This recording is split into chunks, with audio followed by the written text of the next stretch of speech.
जय हो, सभी की विजय हो। लगातार प्रयास करते रहने के बाद भी सफलता हमारे हाथ नहीं आती।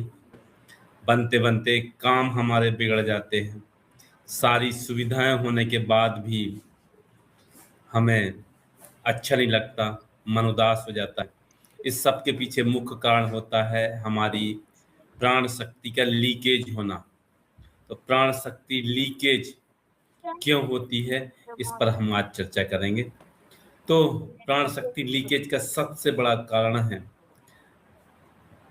गलत आचार, गलत विचार और गलत आहार।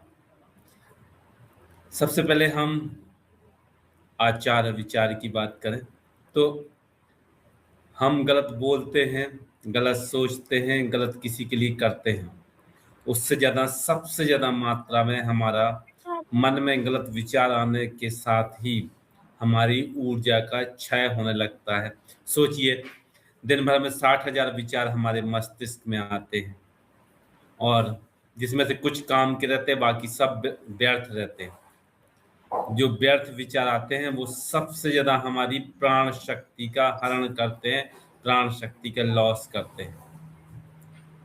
दिन में कई बार हम अनायास कुछ भी बोल जाते, बोलने से सबसे ज्यादा नुकसान होता है।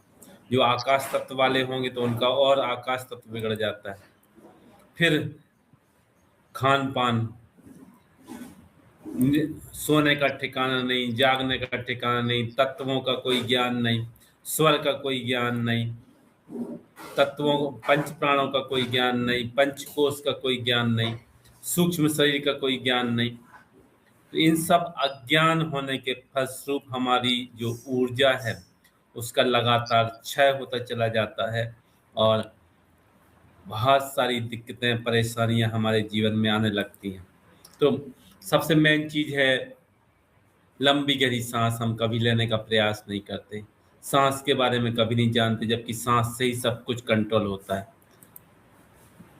क्रोध बार बार करना, तनाव लेना, डिप्रेशन लेना, अनर्गल वार्तालाप करना, अनर्गल सोचना, उससे हमारे सांसों का रिदम, जो यूनिवर्स के अकॉर्डिंग जो रिदम होता है वो रिदम टूट जाता है। और जब वो रिदम टूट जाता है तो स्वाभाविक है फिर यूनिवर्स किसी भी चीज की रिपेयरिंग भी नहीं करता, हर सेकंड रिपेयरिंग करता रहता है यूनिवर्स लगातार। तो प्राण युग में बहुत सारी ऐसी चीजें हैं जिनसे तत्क्षण, उसी क्षण आपकी सारी समस्याओं का समाधान होने लगता है। तो मानसिक तनाव, क्रोध, भय, चिंता, अनियमित दिनचर्या,